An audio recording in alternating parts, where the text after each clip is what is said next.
The book of Second Samuel, chapter 10, verse 1. 2 Samuel 10 and 1. 2 Samuel, the 10th chapter, and the first verse. David defeats Ammon, and Syria. After this, the king of the Ammonites died, and Hanun, his son, reigned in his place. And David said, I will deal loyally with Hanun, the son of Nahash, as his father dealt loyally with me. So David sent by his servants to console him concerning his father. He sent what? So David sent by his servants to console him concerning his father. It's not saying what he sent. Okay. And David's servants came into the land of the Ammonites, but the princes of the Ammonites said to Hanun their lord, do you think because David has sent comforters to you that he's honoring your father? Has not David sent his servants to you to search the city and to spy it out and to overthrow it? So Hanun took David's servants and shaved off the beard of each and cut off their garments in the middle at their hips and sent them away. When it was told David, he sent to meet them, for the men were greatly ashamed. And the king said, remain at Jericho until your beards have grown and then return. When the Ammonites saw that they had become a stench to David, the Ammonites sent and hired the Syrians of Beth Rehob and the Syrians of Zobah, 20,000 foot soldiers, and the king of Makkah with 1,000 men, and the men of Tob, 12,000 men. All because of a stupid insult you did to David's men. And when David heard of it, he sent Joab and all of the host of the mighty men, and the Ammonites came out and drew up in battle array at the entrance of the gate. And the Syrians of Zobah and Rehob and the men of Tob and Makkah were by themselves in the open country. When Joab saw that the battle was set against him both in front and in rear, he chose some of the best men of Israel and arrayed them against the Syrians.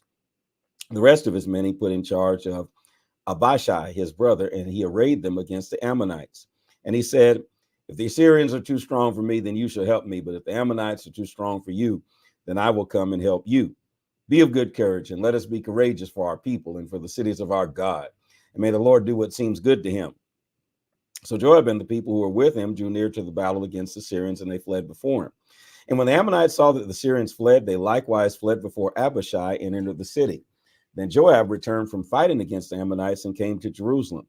But when the Syrians saw that they had been defeated by Israel, they gathered themselves together and Hadadezer sent and brought out the Syrians who were beyond Euphrates.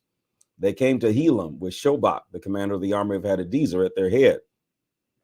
And when it was told David, he gathered all Israel together and crossed the Jordan and came to Helam.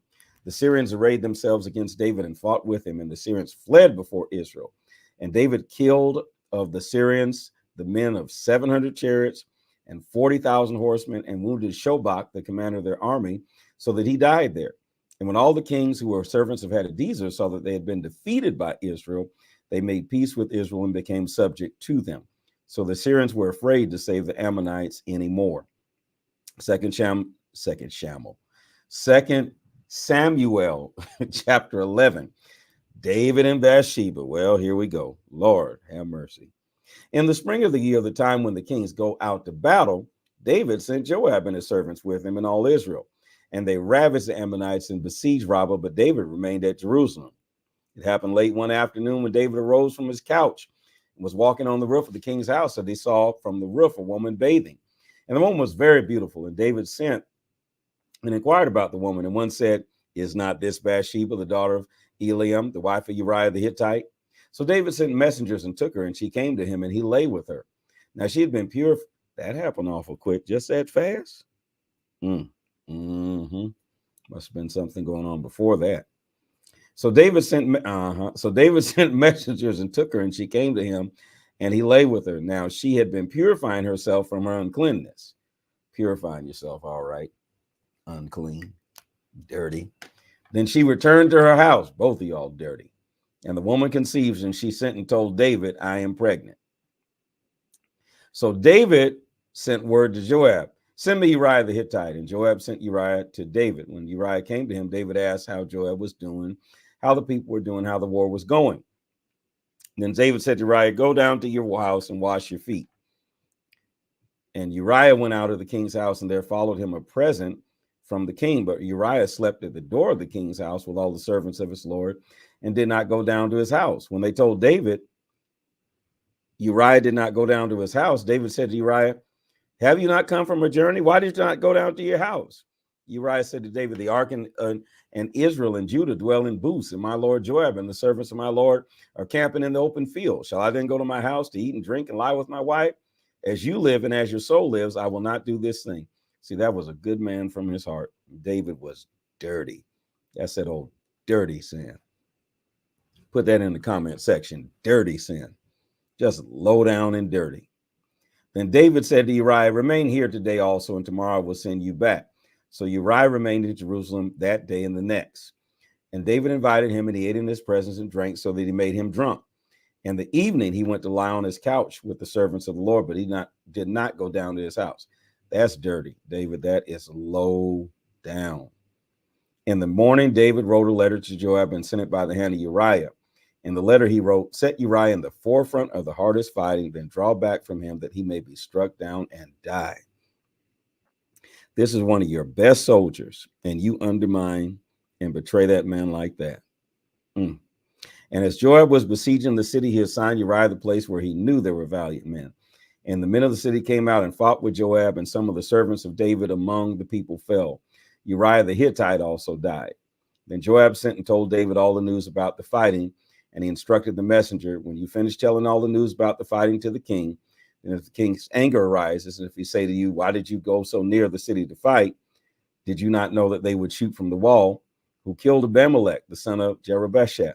Did not a woman cast an upper millstone on him from the wall so that he died at Thebez?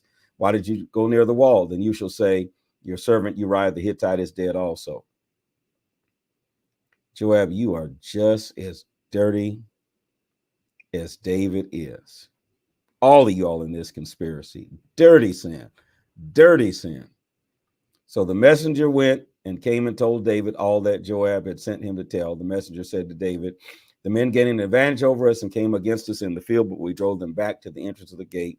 Then the archers shot at your servants from the wall. Some of the king's servants are dead, and your servant Uriah the Hittite is dead also. David said to the messenger, thus shall you say to Joab, do not let this matter displease you, for the sword devours now one and now another. Strengthen your attack against the city and overthrow it, and encourage him. You're encouraging dirty sin. Man, you better be glad I'm not in charge. I'd throw you in the furnace. When the wife of Uriah heard that Uriah, her husband, was dead, she lamented over her husband. Yeah, right. If you were so sorry, you wouldn't have been up there with David. And when the mourning was over, I bet it was, David sent and brought her to his house, and she became his wife and bore him a son. But the thing that David had done displeased the Lord. You married the man that killed your husband. Wow. 2 Samuel 12. Poor Uriah. Y'all put that in the comment section. Poor Uriah. That was a good man. Nathan rebukes David. And the Lord sent Nathan to David. He came to him and said to him, there were two men in a certain city, the one rich, the other poor. The rich man had very many herds and flocks, but the poor man had nothing but one little ewe lamb, which he had bought. And he brought it up, and it grew up with him and with his children. It used to eat his morsel and drink from his cup and lie in his arms, and was like a daughter to him.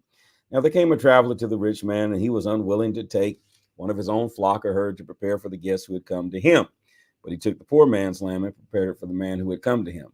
Then David's anger was greatly kindled against the man, and he said to Nathan, as the Lord lives, the man who has done this deserves to die, and he shall restore the lamb fourfold, because he did this thing and because he had no pity. Nathan said to David, you are the man. Thus says the Lord, the God of Israel. I anointed you king over Israel, and I delivered you out of the hand of Saul. And I gave you your master's house and your master's wives into your arms, and gave you the house of Israel and of Judah. And if this were too little, I would add you as much more. I would add to you as much more. Why have you despised the word of the Lord to do what is evil in his sight? You all put that in the comment section. Evil, because that is evil. You've struck down Uriah the Hittite with a sword, and you've taken his wife to be your wife, and have killed him with the sword of the Ammonites. Now, therefore, the sword shall never depart from your house. That's what you get. God don't like ugly. Because you've despised me and have taken the wife of Uriah the Hittite to be your wife. You better be glad God didn't cut you off. Thus says the Lord, behold, I will raise up evil against you and out of your own house. And I will take your wives before your eyes and give them to your neighbor, and he shall lie with your wives in the sight of this sun. For you did it secretly, but I'll do this thing before all Israel and before the sun. David said to Nathan, I have sinned against the Lord. Now you want to sit here and cry.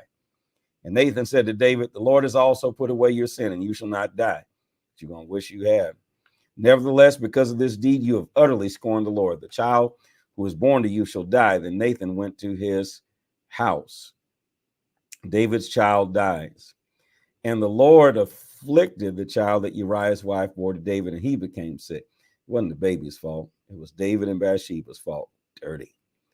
David therefore sought God on behalf of the child, and David fasted and went in and lay all night on the ground, and the elders of his house stood beside him to raise him from the ground, but he would not, nor did he eat food with them.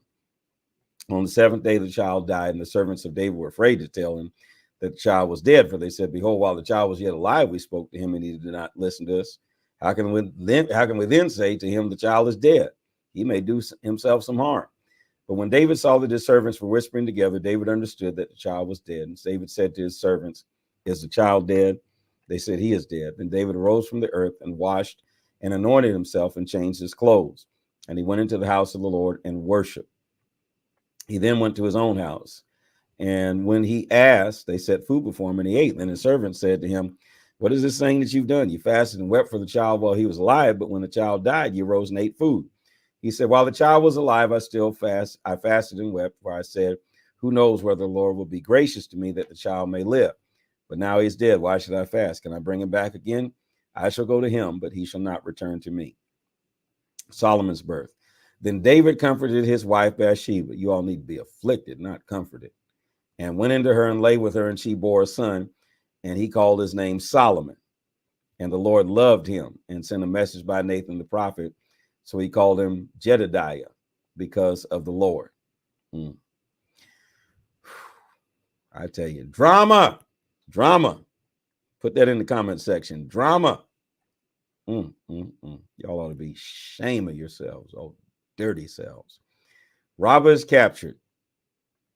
Now Joab fought against Rabbah of the Ammonites and took the royal city. And Joab sent messengers to David and said, I have fought against Rabbah. Moreover, I have taken the city of waters. Now then, gather the rest of the people together and encamp against the city and take it, lest I take the city and it be called by my name. See, Joab is dirty himself, low down creature. So David gathered all the people together and went to Rabbah and fought against it and took it. And he took the crown of their king from his head. The weight of it was a talent of gold, and in it was a precious stone, and it was placed on David's head. And he brought out the spoil of the city, a very great amount. And he brought out the people who were in it and set them to labor with saws, iron picks, iron axes, and made them toil at the brick kilns. And thus he did to all the cities of the Ammonites. Then David and all the people returned to Jerusalem. Well, it's a lot of drama, but this is the word of the Lord. Put that in the comment section. This is the word of the Lord. And your thoughts on this very dramatic text that we just read. Be sure to follow, like, share, and subscribe, and encourage others to join.